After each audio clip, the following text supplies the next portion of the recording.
Now, moving on to osmosis. Osmosis and diffusion have the same general idea in which that they are both from a high concentration, okay, to a low concentration. Only difference is osmosis, we are talking mainly about water molecules, and you require a selective permeable membrane. Okay. Now, some schools, instead of selectively, they use the terms partially or semi-permeable. They are both fine. Okay. So in cells themselves, we have a selectively permeable membrane, which is the cell membrane. Okay. Whereas in the laboratories or for medical purposes, we use the Visking tubing or cellophane membrane.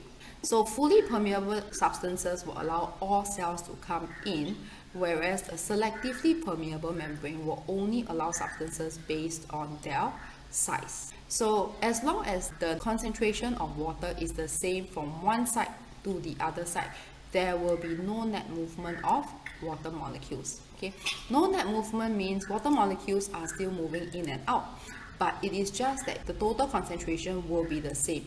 So let's say if I have this semi-permeable membrane, so when the net concentration is equalized, okay, which means to say that if I have if I've got 3 particles of water on each side, okay, the particles will still move, but it will be equal. So for example, one will move across here, the other one will move across here. Okay, it is not to say that there is no movement. There is still movement, just that the total movement is the same for the molecules. So when we talk about water potential, we have to compare in terms of the substances that are inside. So at this point in time, I want you to differentiate between the terminologies solvent and solute. Okay, so solvent is the substance that you dissolve things in. Okay, so this is the medium for dissolving. So think of some everyday examples that you have for such mediums. So example, I have got water. Okay, I also have in the morning when you drink, you have got your milk themselves. Okay, so the solute will be the substances that are used to dissolve. Okay. So for example, I will have things like my Milo that is going to dissolve in the milk or water. I will have my coffee powder, etc. Okay, so if let's say my solute concentration is high, which means I have got a lot of Milo powder. Okay, so let me repeat. If let's say my solute concentration is high, so I have got a lot of Milo in my water. It means to say that I have got a high concentration of solute. Okay, so which means over here it will be a hypertonic solution. Okay, in which you have got large amount of solute particles. Okay, so since I have got a lot of solute particles, it means that my water concentration will be lower. Okay, conversely, if I only pour 1 teaspoon instead of the entire 1 tablespoon, let's say I only pour 1 teaspoon of the coffee into the water, it is extremely diluted. You actually taste almost like water.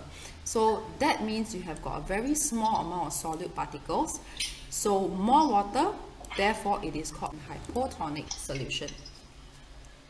Okay. Now, moving on to the next part here. So osmosis, when it takes place under these situations, how do you describe the processes themselves?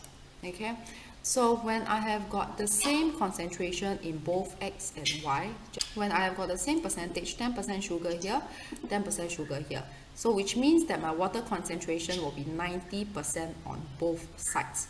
So there will be no net movement. So which means to say that the movement of the water molecules will be the same to the left and to the right, and therefore I have got no net movement. Okay, so over here, if I have got a lower percentage of solute, so for example on my left side, okay, I have got 5% of sugar solution. So how much water solution do I have? If I just go by the total of 100%, I will have 95% that is water. Okay. On the other hand, over here at solution Y, I have got 90% that is water. So keep in mind, osmosis is a movement of water molecules from a region of higher water potential to lower water potential. So therefore, water will move from left to right. Okay, same thing for dilute solution. Dilute means very little. Solute means the substance that you're pouring to dissolve in. So for example, the tea powder or the coffee powder. Okay, so if I've got very little coffee powder, my water concentration will be high here. Okay, whereas in Y, my water concentration will be low. Okay, pure or distilled water indicates it is 100% water. So 100% water versus a less than 100% water in Y, my water movement will be from the left to the right side in the beaker itself. Okay, and thereafter there will be no net movement. Okay. Now, so these are the ones whereby we talk about isotonic, hypertonic, and hypotonic that we talked about earlier on. So when you have got isotonic solution, it means that the inside and outside are the same. They have got the same water potential. Okay, so you have got things that are called like your isotonic drinks, whereby it is supposed to match the electrolytes that you have in your body. So let's say after you go for a run, what happens? You end up sweating a lot. So you are losing electrolytes. Therefore, the purpose of the isotonic solution is to replace back the electrolytes that you have lost. Okay. In hypertonic solution, hyper is more. So which means that I have got more solute in the solution. Okay, so when I have got more solute in the solution, okay, so concentrated solution here, more solute, so which means my water potential is higher in the animal cell. So because water potential is higher in the animal cell, the water will move out via osmosis to the surroundings. So after some time, the cell is going to shrink, and that is called crenation or crenated. Okay, so conversely, in plants themselves, what happens if I have it in a concentrated solution? Okay, now plants is unique because they have a cell wall, and the cell wall, if you recall the topic on cells, it is rigid. Okay, so therefore, even when the water leaves the plant cell itself, the cell membrane is the one that is shrinking. Okay, so that is to say that my cell has become plasmolysed. It does not have the same spiky appearance that it do in animal cells. Okay, so a typical question for the plant cell part is, let's say for example, I have got a plant cell here. This is my cell wall, pardon my drawing, and the inner part I have got my cell membrane. Okay, so my cell membrane has shrunk, and the surrounding solution that I have is a starch solution. Okay, so after some time the shrinking, the typical question will be what is found in all these shaded areas where the plasma membrane has shrunk. Okay, so keeping in mind that my cell wall is fully permeable. Okay, so the outside here is a starch solution. Okay, so since it is fully permeable, my starch solution is able to enter into the cell wall and be at the area where it is green. Okay, so therefore, when these areas are tested using iodine solution, they will test positive in a blue-black color. Okay, but the moment it hits the cell membrane area, okay, the plasma membrane, that is semi-permeable. So therefore, the starch solution is unable to go through this area, and it will just be where it is at the green regions outside here. Okay, so let me just type it out.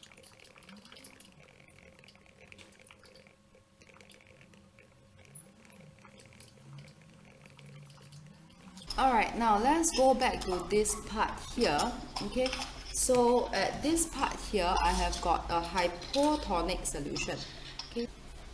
Okay, so for hypotonic solutions themselves here, it means to say that you have got a lower solute concentration. So this hypotonic solution, the dissolved solute is much lesser. So because it is much lesser, I will have a high water potential. Okay, so therefore the water is going to enter into the cells, and that will cause lysis in animal cells. Okay, you are not supposed to say that the cell has burst because it is not an appropriate term.